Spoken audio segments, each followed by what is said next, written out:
Okay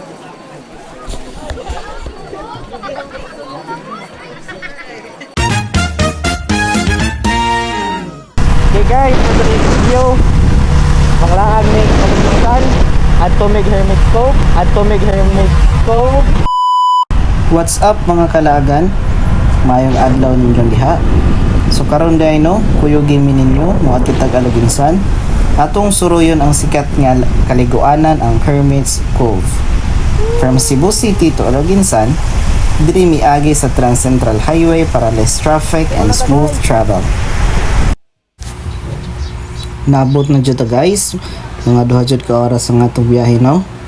Sa mga naiplanong manhi diri, ang ilang entrance fee kay 100 per head and free cottage na mga kalagan.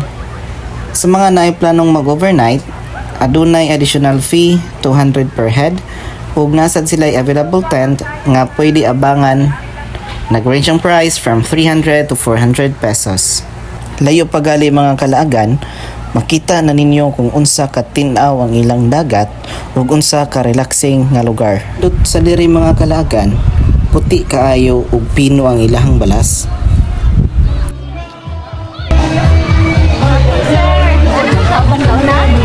Wala. Wala. Ilang pa po? Duha ra may. Mga kalagan, gikaidan namin ni ate padulong sa cottage. So direng dapitan no, makita gid nato nga daghang gikista ng mga tao nga nang laag.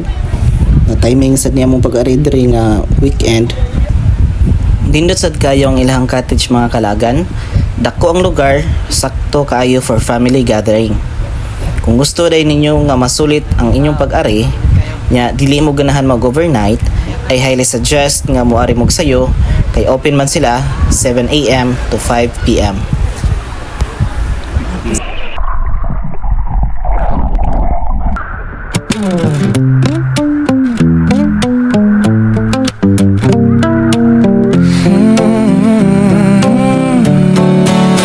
Gumangon na, dalhin ng lumang sapatos, tawagin ng tropa, katuwa ang di matatapos.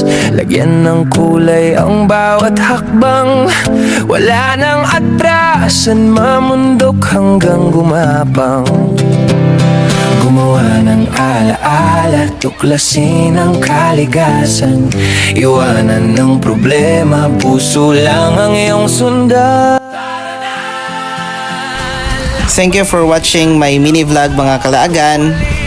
And always remember, no matter how busy we get with work, let's never forget to enjoy life. At the end of the day, it's not just about the money we earn, it's about the memories we create along the way. Work hard, travel often, and keep making every moment count. Adios!